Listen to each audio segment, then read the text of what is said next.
Hello gamers, and today I'm going to be talking about Star Fox Zero. But before I start reviewing this game, I need to give a little bit of a backstory. So back in the 90s, before Nintendo fanboys rewrote history, Nintendo was a company that made conventional game consoles that had hardware on the level of, if not better than the competition.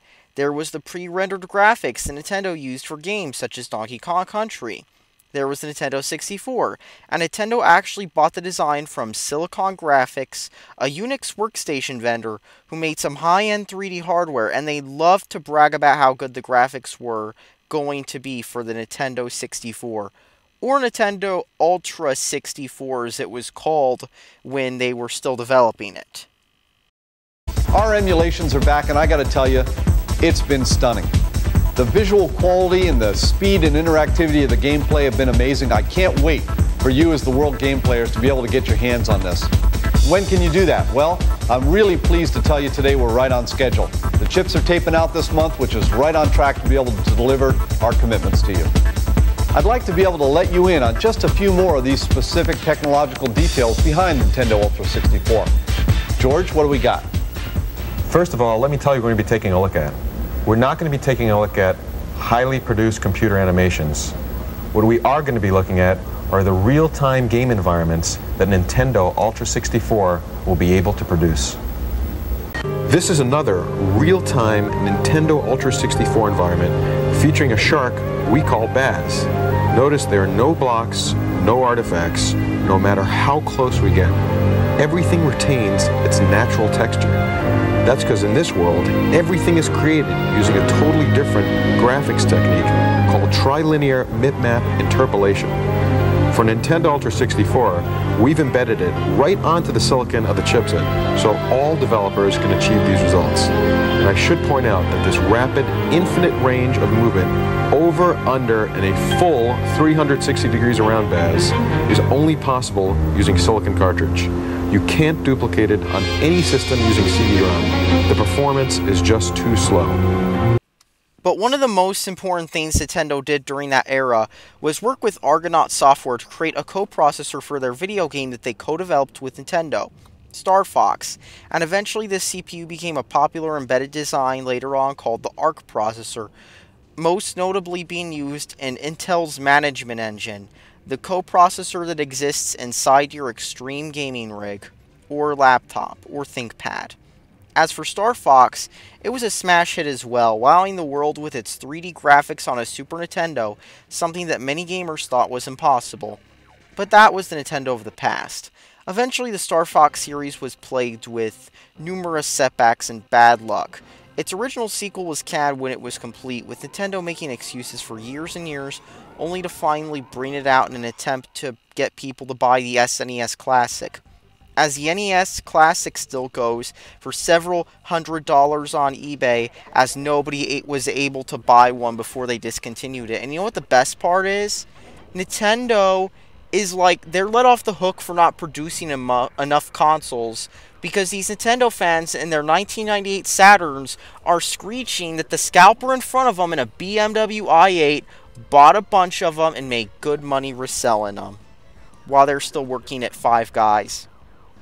Star Fox Adventures was only made because Miyamoto wanted his persona in an upcoming unrelated game called Dinosaur Planet.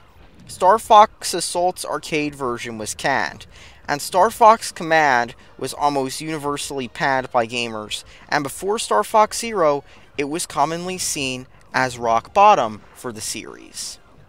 But did I also mention that Star Fox also managed to gain probably the third worst fanbase of any Nintendo title, behind Smash Brothers and Pokemon? So how could Star Fox go any lower after having a severe string of bad luck and the third worst fanbase of any Nintendo title? Simple. With the Wii and to a lesser extent the DS, Nintendo changed their focus on game console design. No longer was their focus on competitive hardware and conventional consoles, instead it was on gimmicks with cheap hardware that could be sold for big profit. The Wii was the first to do this, and it was a smashing success, but there were issues. It's weak and the attach rate was poor, with gamers only really buying first-party Nintendo games and games like Wii Sports and Wii Play and Wii Sports Resort and that kind of game. That's what people were buying with the Nintendo Wii. But you know what? It was the first system that Nintendo made where graphics don't matter became a catchphrase among defenders online, and graphics whore became a common insult by hardcore Nintendo defenders. The Wii U tried to replicate the Wii's success with a tablet controller, since tablets were the new hot thing in tech after Steve Jobs came on stage and said, "Here's the iPad, please buy it." And then Android tablets followed the iPad as well in the same formula, but instead the Wii U ended up being a massive failure. It was underpowered, and game developers, including Nintendo themselves, just didn't know how to use it. Many of the better games used the Wii U's gimmick for off-TV play or as an auxiliary screen, kind of like the Dreamcast VMU, just for displaying data, maps, and that. But just like the Wii, there were a few games that tried to push this gimmick as far as it would go, and one such game is Star Fox Zero. Now, with Star Fox Zero, Nintendo tried to reinvent the wheel with a brand new control scheme that was only well received by the Nintendo loyalists who will do anything to defend their favorite gaming company. Yet at the same time, it doesn't seem like Nintendo learned anything from Layer, a game made by a developer known for making games on Nintendo systems that stood out, Factor 5, and the game that ended up doing them in as well. See, controls can make or break a game, and while Layer was praised for many things, it ended up doing horribly in review scores due to the fact that it used the PlayStation 3's 6-axis tilt function to control the game, and it simply did not work. It was so bad that later on they ended up releasing a patch to use conventional controls, or at least more conventional controls than what they originally had. So how bad are the controls in Star Fox Zero? Well, the first time you start the game, you get a tutorial you can't skip to try to make you struggle with the controls, or in the words of a hardcore Nintendo fanboy, get used to controls. It takes a few minutes to get past this tutorial, and in that time you spend struggling with these god-forsaken controls, you could have already cleared the first stage in Star Fox, killed the boss, and be done with that already. When you're finally done with the controls of Star Fox Zero, you can finally start playing the game. When you start the game, you get some story about something about a war in the Lylat system. Who gives a shit? See, that was my favorite part about Star Fox on the Super Nintendo. That storyline that popped up when you started the game that lasted several minutes. Of course, minutes that could have been spent shooting asteroids in first-person view, because by the time you already played through the original Star Fox and killed the first level, you'd be on the second level where you're in space killing asteroids and stuff. So let's talk about the controls themselves in Star Fox Zero. See, Star Fox Zero was developed by Platinum Games, which is something that one would think would be good. Except there is a difference between Platinum Games making, say, Nier Automata, and Platinum Games making a game with a contract from Nintendo. And when it's a game being developed by one company for a publisher, usually it's the publisher calling the shots and telling the developer, okay, you can do this, this, and that with your game. The developer has to do what the publisher wants them to, and so Star Fox Zero features Miyamoto's idea for controls. See, here's how it works. Aiming is imprecise as fuck. That's designed to be done with motion controls while looking at two screens at once, displaying the same thing. Now, motion aiming did not work on the Wii that well, and it works even less on the Wii U with this game in particular. Star Fox Zero does have buttons for most actions, but the buttons and analog controls feel a bit off.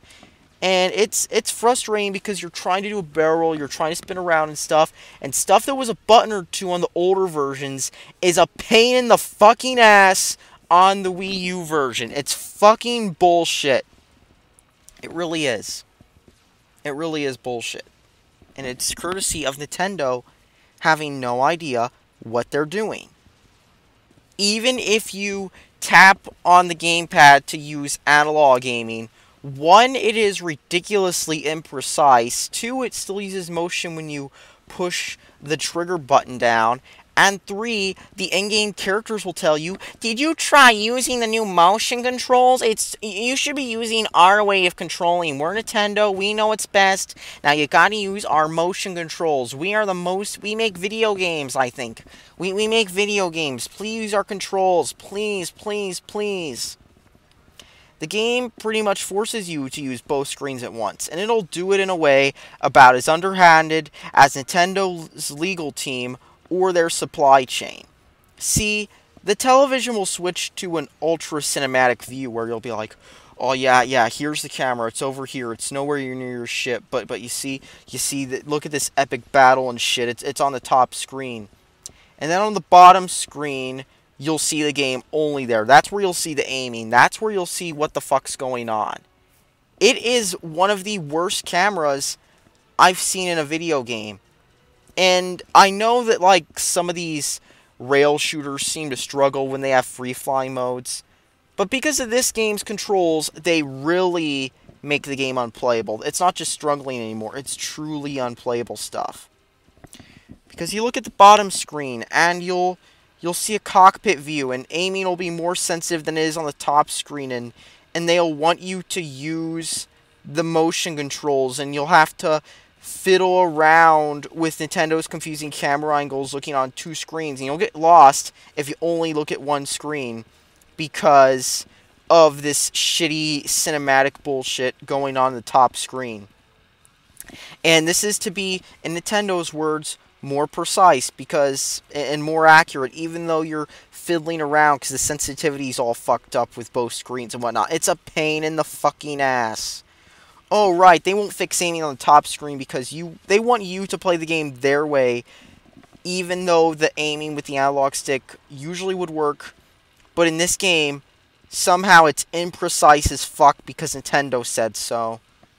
And they want you to play the game their way, the way Nintendo wants you to play it, even if you feel like you're smashing your expensive Wii U gamepad on your head by playing this piece of shit game.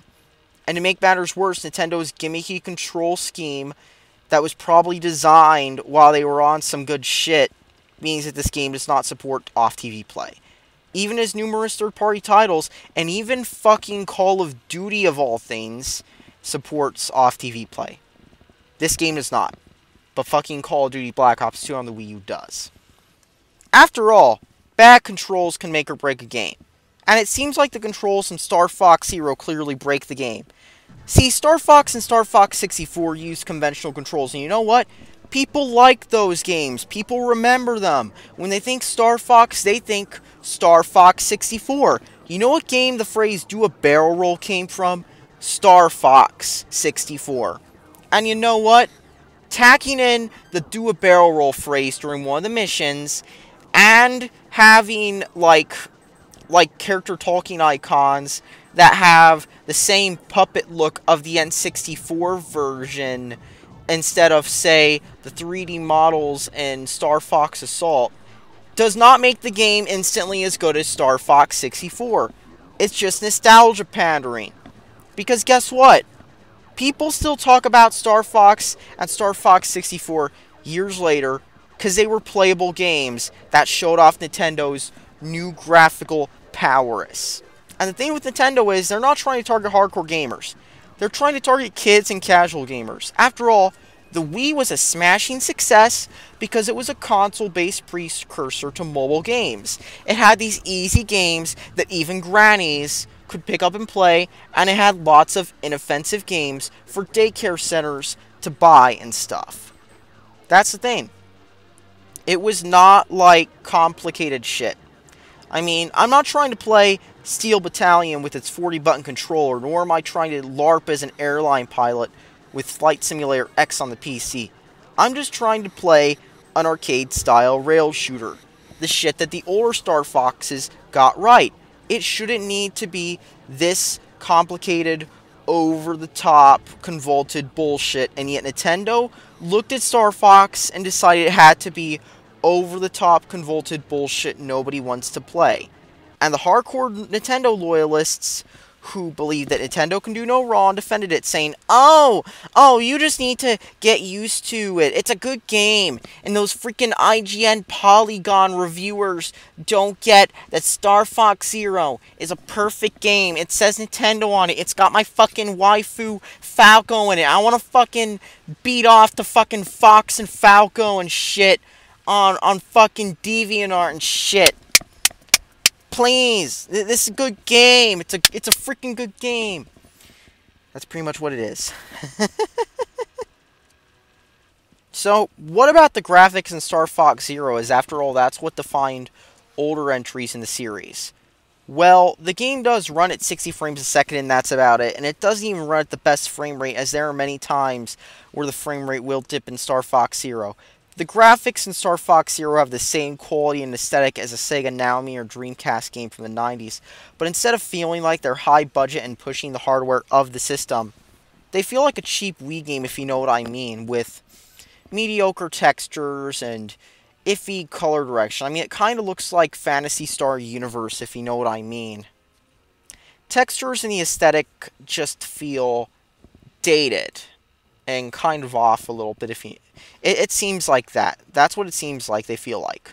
It's not a game that shows off the hidden Power 7 GPU power that ill-informed Nintendo fans full of conspiracy theories were bragging about when the Xbox One and PS4 were getting all the games, and especially games that people played.